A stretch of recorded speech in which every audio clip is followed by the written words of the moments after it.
A kiállítás azzal játszik, hogy meddig tart a saját látóterünk, és milyen furcsa formákat vesz föl annak fényében, hogy milyen alakú a szemöldökünk, arcunk vagy az orrunk.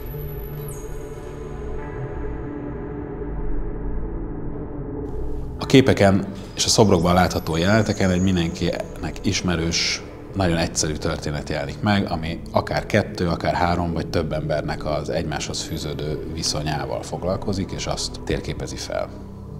A kiállításon többféle médiumú mű szerepel, vannak domborművek, van egy vasból készült öntvény, de vannak 3D nyomtatással készült szobrok is.